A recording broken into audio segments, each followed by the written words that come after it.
প্রাচীন ভারতের মহান রাজনীতিবিদ আচার্য চাণক্য শুধু গুরু ছিলেন না, জীবনের জটিলতাগুলো বুঝতেও একজন অনন্য গাইড ছিলেন। একদিন সে তার শিষ্য ও ভবিষ্যৎ সম্রাট চন্দ্রগুপ্ত মৌর্যকে ডেকেছিল, আজ আমি তোমাকে এমন কিছু বলবো যা তোমার পুরো জীবনের দিক পরিবর্তন করবে। এই জ্ঞান এত গুরুত্বপূর্ণ যে যদি তুমি হৃদয় দিয়েও তোমাকে পরাজিত করতে পারবে না। মনে রাখবেন, জীবনের কিছু জায়গা যেখানে নিজেকে বিপদের মুখে ফেলে দেয়া মানে কেউ আপনাকে আমন্ত্রণ না করে, এমনকি কিছুক্ষণের জন্য সেখানে যাওয়ার কথাও ভাবছেন না, এমনকি ভুলে যাওয়ার মাধ্যমেও এই জায়গাগুলোর দিকে ধাপে ধাপে। চাণক্য আরও বলেন, আপনি আপনার পথ হাঁটছেন, কিন্তু কখনো কখনো আপনি আকর্ষণ বা মানুষের প্রভাবের অধীনে যান এবং ঘুরে বেড়াতে যান। এই অপচয় আপনার ব্যক্তিত্বকে দুর্বল করে দিতে পারে। একজন বুদ্ধিমান এবং বিজয়ী ব্যক্তি যিনি ইতিমধ্যে এই সংকটকে স্বীকৃতি দিয়েছেন, সেজন্যই আজ আমি তোমাকে এমন জায়গা সম্পর্কে বলবো যা বাইরে থেকে আকর্ষণীয় মনে হতে পারে না, কিন্তু ভেতর থেকে ধ্বংসের ভয়াবহতা আছে। এই জায়গা থেকে দূরে থাকা শুধু আপনার নিরাপত্তা প্রশ্ন নয়, আপনার চরিত্র, আপনার বুদ্ধিমত্তা এবং আপনার ভবিষ্যৎ রক্ষা করা। চন্দ্রগুপ্ত গুরুদেরকে বলেন তারা 10টি জায়গায় কি আছে। চাণক্য তার চোখে চোখে অনেক বছর অভিজ্ঞতা তুলে নিয়েছিল। তারা বলল, ঠিক আছে আমার ছেলে, আজ আমি তোমাকে এমন জায়গাগুলোর গোপন কথা বলবো যেখানে তুমি কখনো যাওয়া উচিত নয়। একজন সাধারণ মানুষ বা রাজার যোদ্ধাও নয়, আমি তোমাকে প্রতিটি জায়গা সম্পর্কে বিস্তারিতভাবে বলবো, কারণ উদাহরণ এবং ফলাফল সহ, যাতে আপনি বুঝতে পারেন যে তাদের কাছ থেকে দূরত্ব তৈরি করা সত্য জ্ঞানী। এই জ্ঞান ধর্মগ্রন্থ, বেদাস এবং আমার নিজস্ব নীতি যা আপনাকে প্রতিটি পরিস্থিতিতে অযথা এবং আড়িক করে তুলবে। কুপ্তি এবং ডাবল ব্যক্তির বাড়ির প্রথম স্থানটি বিশ্বাসঘাতক ভিত্তি। চন্দ্রগুপ্ত বিশ্বের সবচেয়ে বিপজ্জনক শত্রু নয় যারা সামনে থেকে যুদ্ধ ঘোষণা করে, বরং বন্ধুত্বের মুখোশ পরা হৃদয়ে বসে আছে। ডাবল ব্যক্তির ঘর এমন একটি জায়গা, বাইরে থেকে স্বাগতম এবং হাসি, কিন্তু প্রতারণা এবং ভেতর থেকে ভরা। প্রতিটি হাসি ছদ্মবেশ, প্রতিটি মিষ্টি শব্দ কিছু লুকানো অস্ত্র ঢেকে দিচ্ছে। চাণক্য বলেছেন, কুপ্তির মন সাপের মতো, সুযোগ পেলে মধু আঘাত হানবে, কিন্তু কে শান্ত মনে হবে যে বারবার তার আনুগত্যকে হারিয়েছে, সে প্রথমে বিশ্বাসঘাতকতা করে। এই ধরনের বাড়ির দেয়ালগুলি গোপনে এবং সেখানে পরিবেশ ধীরে ধীরে নির্ভরযোগ্যতাকে জলে রূপান্তরিত করে। একজন অপরাধী সম্পূর্ণ বন্ধু নয়, পুরোপুরি শত্রু নয়। সে ছায়ার মতো হাঁটছে, কিন্তু সময় এসেছে এটা পিছনের দিকে যুদ্ধ করে। তার প্রতিটি আচরণে একটি অভিনয় এবং প্রতিটি অনুগ্রহের পিছনে কোনো লুকানো স্বার্থপরতা আছে। চাণক্য সতর্ক করে দিয়েছিল যে কাটিয়ের সাথে উঠার মতোই আত্মহত্যার মতো, সে তার সাথে মতানৈক্য করে। এজন্যই মানুষ সঠিক এবং ভুল সিদ্ধান্ত নিতে পারে না।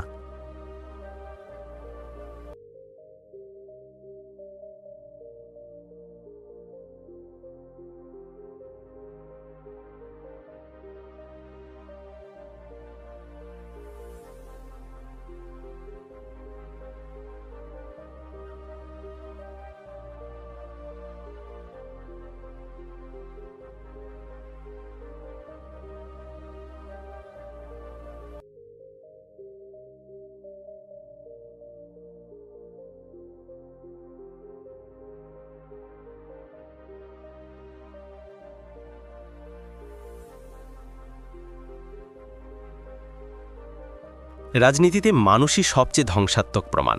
তারা সামনে হাসি, হাত ঝাঁকান এবং পিছনে ষড়যন্ত্র তৈরি করে। তার সমিতি রাজা তার জনগণের কাছ থেকে, মন্ত্রী তার ধর্ম এবং তার শপথ দ্বারা যোদ্ধাদের কাছে ঘুরে বেড়ায়।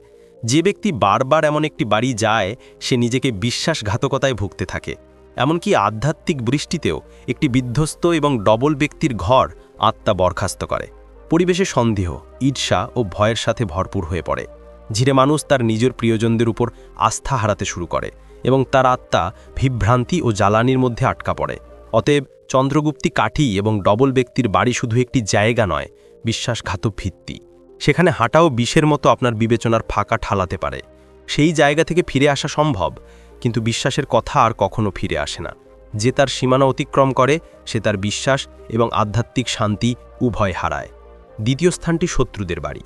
চন্দ্রগুপ্তের দিকে তাকিয়ে, গভীর চোখে তাকিয়ে চন্দ্রগুপ্ত বলেন, চন্দ্রগুপ্ত, মনে রাখবেন, শত্রুদের বাড়ি শুধু একটি ভবন নয়, সে নেট, মিষ্টি থ্রেড ধারণ করে এমন একটি জাল, কিন্তু প্রতিটি থ্রেডের মধ্যে বিষাক্ত টক্সিন চালিত হয়। এই জায়গাটা খুব সুন্দর, যা বাইরের দিক থেকে পরিষ্কার দেখায়, কিন্তু ভেতরে শুধু টক্সিন ভরা। যে সেখানে যায়, সে তার বিবেচনার, তার নিরাপত্তা এবং ভাগ্যকে 3টি ভাগে ভাগ করে নিয়েছে। চাণক্য বলেন, শত্রুদের মিষ্টি কণ্ঠ, তার তৈরি হাসি এবং তার আতিথেয়তা শুধুমাত্র একটি মুখোশ। এই মাস্ক তার ভেতরে লুকানোর শত্রুতা ঢেকে রাখে। সে তোমাকে তার বাড়ি ডাকে এবং তোমাকে আশ্বস্ত করে যে সে তার পা ভুলে গেছে, কিন্তু আসলে সে তোমার মনকে নিশ্চিত করে তোমার সতর্কতা অবলম্বন করে, আর সতর্কতা অবলম্বন করলে সে সতর্ক করে দেয়। একটা যুদ্ধ যার হৃদয়ে সরাসরি দেখা যায়। তিনি বলেন, শত্রুরা বাইরে থেকে মিষ্টি, ভেতর থেকে প্রতিশোধ পরায়ণ। হাসি রাজনীতিতে মানুষই সবচেয়ে ধ্বংসাত্মক প্রমাণ। তারা সামনে হাসি, হাত ঝাঁকান এবং পিছনে ষড়যন্ত্র তৈরি করে। তার সমিতি, রাজা তার জনগণের কাছ থেকে, মন্ত্রী তার ধর্ম এবং তার শপথ দ্বারা যোদ্ধাদের কাছে ঘুরে বেড়ায়। যে ব্যক্তি বারবার এমন একটি বাড়ি যায়, সে নিজেকে বিশ্বাসঘাতকতায় ভুগতে থাকে। এমনকি আধ্যাত্মিক দৃষ্টিতেও একটি বিধ্বস্ত এবং ডবল ব্যক্তির ঘর আত্মা বরখাস্ত করে। পরিবেশে সন্দেহ, ঈর্ষা ও ভয়ের সাথে ভরপুর হয়ে পড়ে। ধীরে মানুষ তার নিজের প্রিয়জনদের ওপর আস্থা হারাতে শুরু করে এবং তার আত্মা বিভ্রান্তি ও জ্বালানির মধ্যে আটকা পড়ে। অতএব চন্দ্রগুপ্তি কাটি এবং ডবল ব্যক্তির বাড়ি শুধু একটি জায়গা নয়, বিশ্বাসঘাতক ভিত্তি। সেখানে আটাও বিষের মতো আপনার বিবেচনার ফাঁকা ঠালাতে পারে। সেই জায়গা থেকে ফিরে আসা সম্ভব, কিন্তু বিশ্বাসের কথার কখনো ফিরে আসে না। যে তার সীমানা অতিক্রম করে, সে তার বিশ্বাস এবং আধ্যাত্মিক শান্তি উভয় হারায়। দ্বিতীয় স্থানটি শত্রুদের বাড়ি।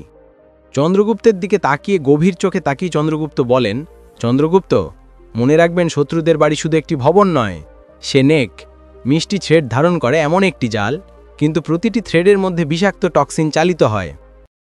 এই জায়গাটা খুব সুন্দর, যা বাইরের দিক থেকে পরিষ্কার দেখায়, কিন্তু ভেতরে শুধু টক্সিন ভরা। যে সেখানে যায়, সে তার বিবেচনার, তার নিরাপত্তা এবং ভাগ্যকে তিনটি ভাগে ভাগ করে নিয়েছে। চাণক্য বলেন, শত্রুদের মিষ্টি কণ্ঠ, তার তৈরি হাসি এবং তার আতিথেয়তা শুধুমাত্র একটি মুখোশ। এই মাস্ক তার ভেতরে লোকানো শত্রুতা ঢেকে রাখে। সে তোমাকে তার বাড়ি ডাকে এবং তোমাকে আশ্বস্ত করে যে সে তার পা ভুলে গেছে, কিন্তু আসলে সে তোমার মনকে নিশ্চিত করে তোমার সতর্কতা অবলম্বন করে। আর সতর্কতা অবলম্বন করলে সে সতর্ক করে দেয়। একটা যুদ্ধ যা হৃদয় সরাসরি দেখা যায়। তিনি বলেন, শত্রুরা বাইরে থেকে মিষ্টি, ভেতর থেকে প্রতিশোধ পরায়ণ। হাসি ভরা হয়ে যায় প্রতারণায়। ওখানে কেউ লুকোনো নেই।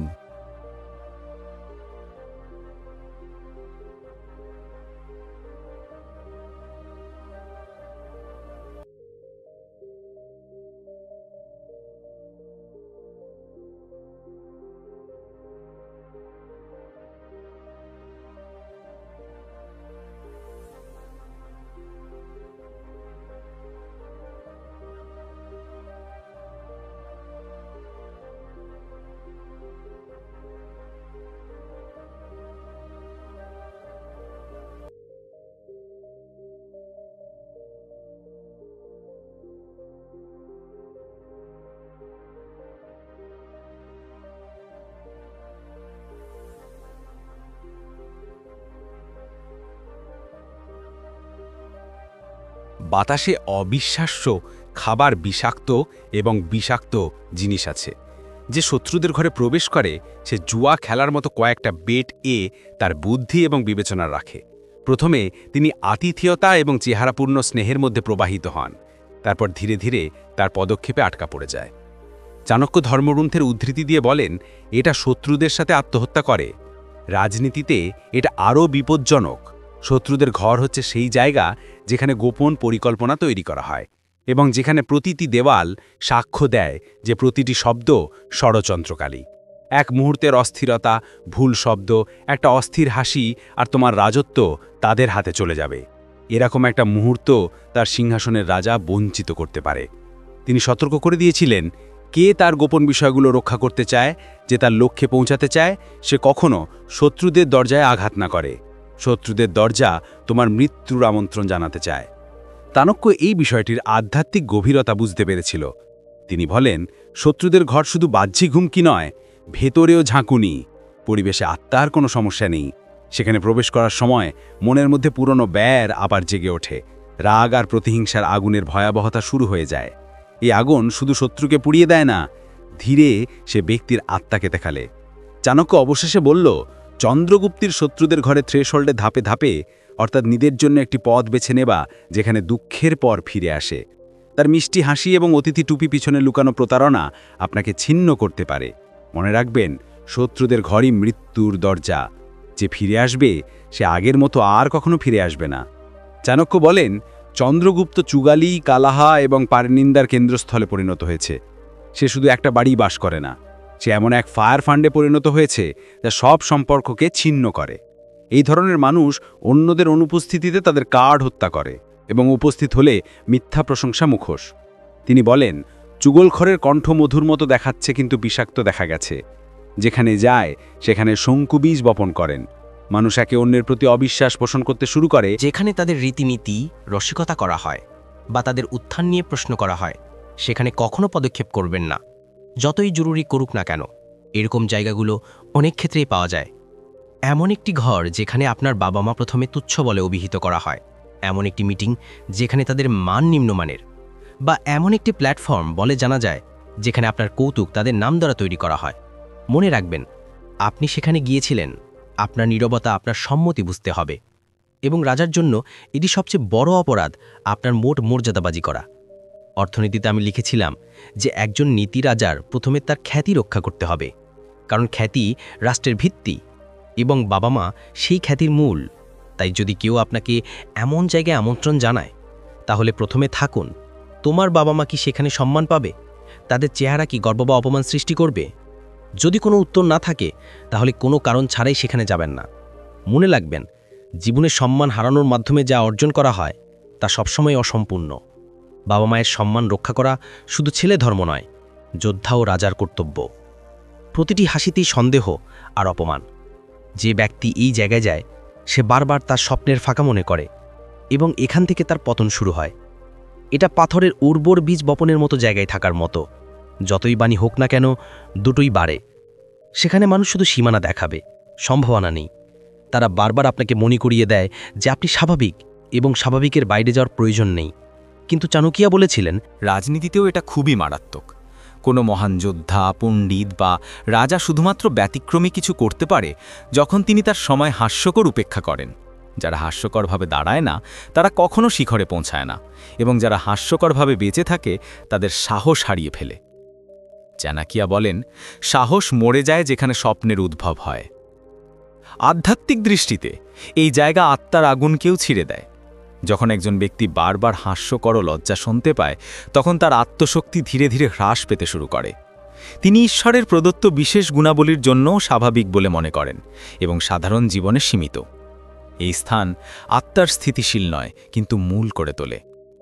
তাই চন্দ্রগুপ্তকে মনে রাখবেন, যেখানে আপনার স্বপ্ন কৌতুক, সেখানে কখনোই থাকুন না। অবিলম্বে এমন জায়গা থেকে দূরে থাকুন, সম্পর্ক যতই পুরনো হোক না কেন। কারণ যে জায়গাটা তোমার আত্মবিশ্বাসকে মেরে ফেলেছে, সে তোমার ভবিষ্যৎকেও মেরে ফেলেছে। সেই জায়গাটা আত্মার জন্য দোষী, যেখানে প্রতিভা পুড়ে যায় এবং উচ্চাকাঙ্ক্ষা ছাই হয়ে যায়। ষষ্ঠ স্থানটি অক্ষরহীন এবং লোভী ঘর। চাণক্য গুরুতর স্বরে বলেছেন, মনেস্ট্রিক জগতে দুটি ত্রুটি রয়েছে যা মানুষকে ধ্বংসের দিকে নিয়ে যায় না: চরিত্র এবং লোভ। যে বাড়িতেই দুটো বাস করে, সে বাড়িটা অপরাধীর চেয়ে কম নয়। জীবন শুধু আত্মার ক্ষয় নয়, সেখানে নৈতিকতার কোনো মূল্য নেই, সত্যের মূল্য নেই এবং ধর্মের কোনো জাতিগত নেই।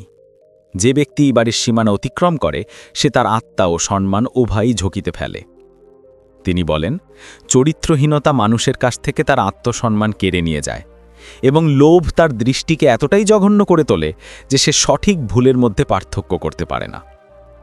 এই ধরনের জায়গায় যে কোনো আলোচনা হয় না কেন, তারা ওপর থেকে মিষ্টি দেখায়, কিন্তু ভেতর থেকে বিষ ভরা। এই মাস্টার্স যেখানে প্রথম ব্যক্তি লোহামরের মিষ্টি নেট ট্রেনিং করে এবং তারপর চরিত্রহীনতার ফেলোশিপ তাকে সম্পূর্ণভাবে টেনে তোলে। একবার মানুষের চিন্তা এই পরিবেশ দ্বারা প্রভাবিত হয়, ধীরে ধীরে সে নিজেই একই হয়ে যায়, প্রতারণা, ছল এবং স্বার্থপর ভরা। চাণক্য ধর্মগ্রন্থের উদ্ধৃতি দিয়ে বলে, গ্রো পাপাশিস কারণ, গ্রো পাপের মূল, এবং পাপের জন্মের পর পাপের জন্ম হয় যখন পাপের মনে সে মানুষ ভেতর থেকে ঠালা দেয়।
এমন একটি বাড়ি যেখানে লোভ এবং চরিত্রহীনতার গন্ধ আত্মার পরিবেশ দূষিত করে।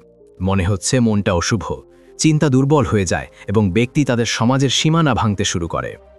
সে তার নীতি ভুলে গেছে এবং মনে হচ্ছে লাভের ভাষায় চিন্তা করছে। এই মানসিকতা তাকে ধ্বংসের দিকে ঠেলে দিচ্ছে। রাজনৈতিকভাবে এই জায়গাটা সবচেয়ে বিপজ্জনক। চাণক্য বলেন, এই ধরনের বাড়িতে বিশ্বাসঘাতকতার পরিকল্পনা তৈরি করা হয়েছে, প্রতারণা করার চক্রান্ত তৈরি করা হয়েছে। এখানে বন্ধুত্বের সম্পর্ক শেষ হয় যতক্ষণ পর্যন্ত স্বার্থপরতা সম্পূর্ণ হয়। এরপরে একই লোক পিছন দিকে ছুরিকাঘাত করে।